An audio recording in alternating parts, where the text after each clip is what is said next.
Does coffee make you anxious, sweaty, unfocused, or maybe your doctor thinks you have a crippling caffeine addiction, which I am definitely not in any way referencing for my personal life? Let me turn you on to Mantra Matcha. Mantra Matcha is ceremonial-grade matcha from a private hillside in Uji, Japan. Smooth, naturally sweet, and it gives you this calm, focused energy without the jitters.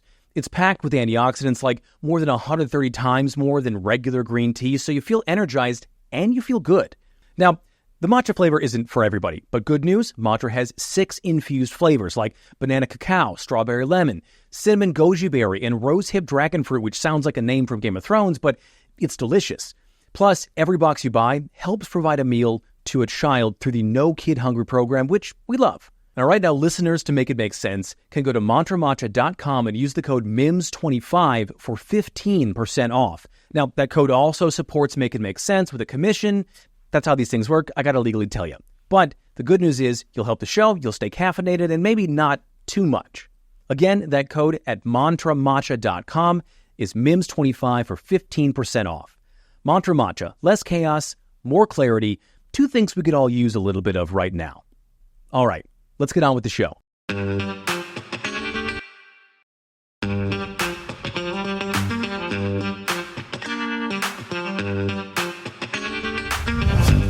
Thursday, February 19th, 2026. Welcome to Make It Make Sense. I'm Grant Harms. I want to start by saying I'm sorry this is getting into your feeds a little late. I was busy watching the U.S. women's hockey team win gold for the first time since 2018 today over Canada in an overtime. Nail biter. It was very fun, but I did lose a little time this afternoon, so I am sorry about that. But today on the show, the Trump administration is getting really expensive. The president met with his own more expensive version of the UN today as the Department of Health and Human Services is reportedly getting ready to launch its own version of the World Health Organization with its own hefty price tag. And we have some new numbers on what the tariffs are costing all of us, except for the countries they're being placed on.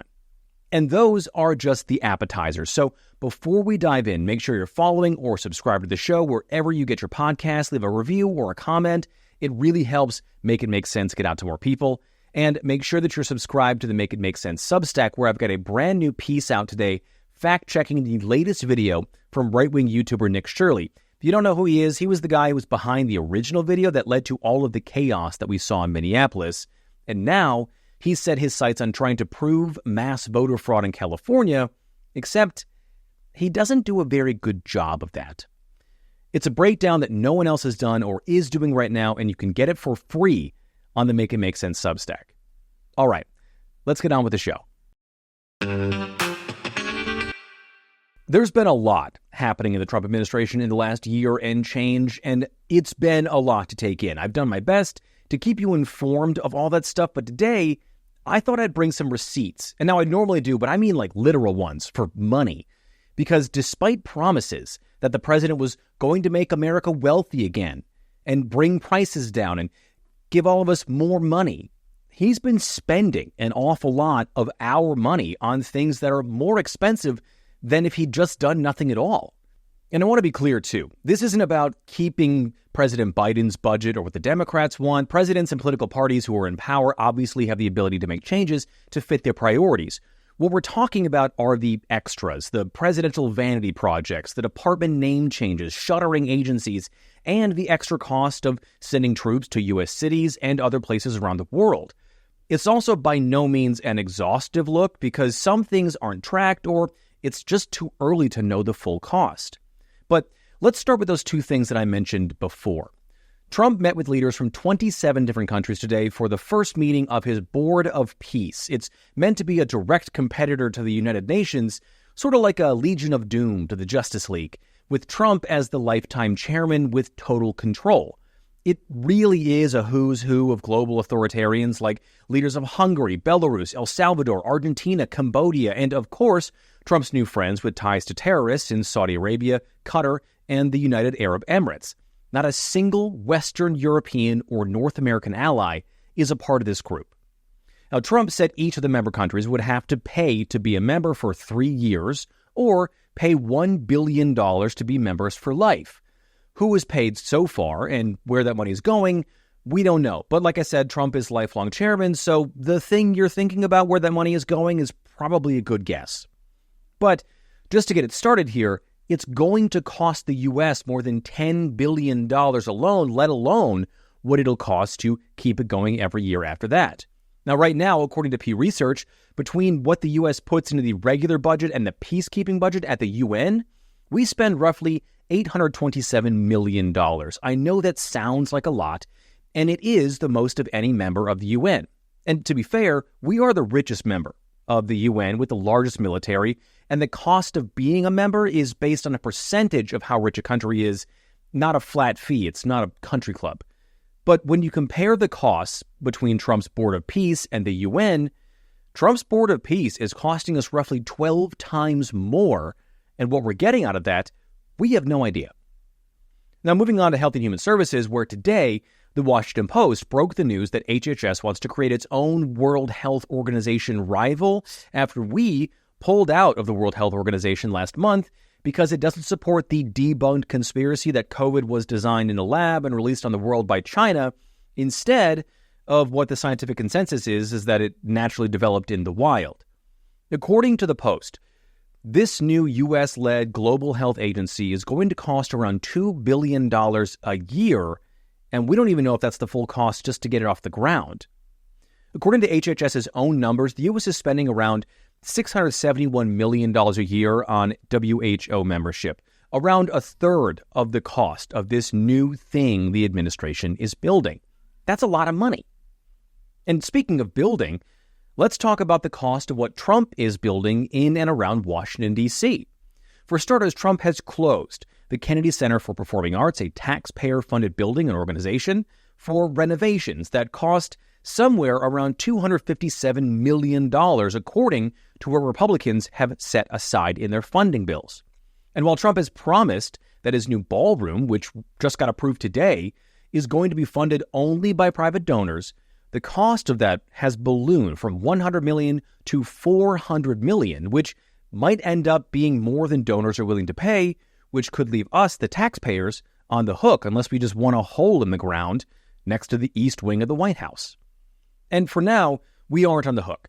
But it does look like we will be on the hook for this arch that Trump wants to build on the National Mall. Now, initially, Trump said that it would be funded using leftover funds from the ballroom, which right now, there aren't any. And on top of that, two bills and several amendments, two other bills that were aimed at banning the use of taxes to fund these projects have been blocked by Republicans over the last year. So it does look like at some point, for some dollar amount, we're going to have to pay for this arch. And the beautification changes aren't just limited to Washington. Earlier this year, the president ordered the Department of Defense to change its brand to the Department of War. Now, legally, a real name change of a department can only be done by Congress. But the Congressional Budget Office put out an estimate that said just changing the name on tens of thousands of Department of Defense buildings, letterheads, and internal department stuff would cost at a moderate level $10 million, but on the high end, $125 million. Likewise, the president has ordered the National Park Service to remove all cases of diversity, equity, or inclusion from all museums, parks, and historic landmarks. That includes removing pamphlets that call a KKK member a racist and a plaque that commemorated the lives of the enslaved people that were owned by George Washington. Now, estimates on that are hard to know, but given the cost of the Department of Defense changes, an estimate of about $10 million is probably fair, if not a little low. And before we get to the really big stuff, there's one more. The cost of shuttering U.S. agencies, mainly USAID, which internal estimates say will cost around $6 billion. That money would not have been spent to keep it open. So at this point, if you're keeping score, the cost we are already paying for the things that no one asked for is $18,235 million. And then we get to the big stuff. Let's go back to the Department of Defense. Earlier this year, Trump announced he was starting a Golden Dome project, an unproven missile system that's supposed to look like Israel's Iron Dome, which stops incoming rockets. Now, there has never been a missile fired by a foreign country at the U.S. Ever. We also already have a pretty complex missile intercept system that costs about $250 billion and has since 1985. And when Ronald Reagan tried to create his own kind of Golden Dome, which is affectionately called his Star Wars plan, it proved to be too costly and ineffective to work, so it was fully scrapped.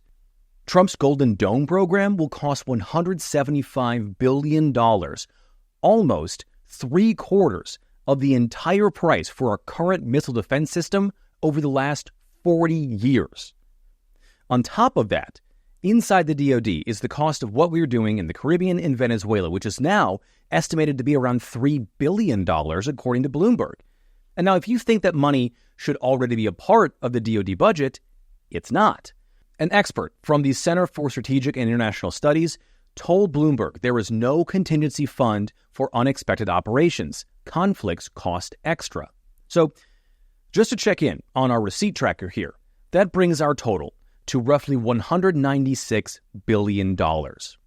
And then we can turn our attention to DHS. Now, it's hard to know the overall costs of some of these things, but the estimated cost of troop and ICE deployments to American cities over the summer and into this year to places like LA, DC, Chicago, and Memphis cost around $496 million, according to the Congressional Budget Office, with another $108 million for the deployment to Minneapolis, which costs about $18 million a week for 6 weeks. That brings the overall deployment total cost to $604 million over the last 13 months. That number does not include the extra cost for litigation and lawsuits for civil rights violations, investigations into use of excessive force or shootings like the deaths of Alex Preddy or Renee Good, nor does it account for the added cost of detention facilities or flights. Now, it's hard to know these numbers because they're split up between the DOJ and DHS and their various agencies, and they don't really get tracked in a specific way like this.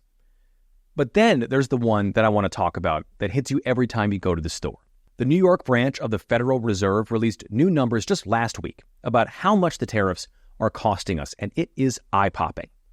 According to the Fed, American consumers have paid 90% of the tariff revenue the United States has brought in. That's about $175.5 billion. Despite Trump promising the tariffs would make America rich, it's costing the average taxpayer about $1,800 a year. And so with all those things together, our final receipt comes out to $372.339 billion being spent on things that no one asked for. Now, like I said, this isn't even close to being a complete list. Many of these things are just estimates, and I'm not even adding in the extra $2.25 trillion that were added to the U.S. debt after Trump promised to wipe it out within a year. And you can like or dislike the policies that Trump has put forward, but $372 billion extra dollars that we wouldn't have spent otherwise is a pretty hard pill to swallow, especially when Trump promised to lower prices and put more money in our pockets. And that's just not happening right now. Okay, that is it for today's episode. Please rate and review the show wherever you get your podcasts. Sign up for the Make It Make Sense Substack, where you can get your free article today all about debunking Nick Shirley's latest video trying to prove voter fraud in California. And as always, share the show on social media. It's Mims News Pod. That's MIMS News Pod, all one word, on every platform. I am at Grant Herms on Twitter and Blue Sky, and at Grant_Herms on everything else. And just a quick note, tomorrow's episode is also going to be a little late in your feeds, but it's a big one. I'm talking again with Eric Zuliger about whether or not we're going to war with Iran. You're not going to want to miss it. All right. Thank you so much for listening today. I'm Grant Herms, and I'll talk to you tomorrow.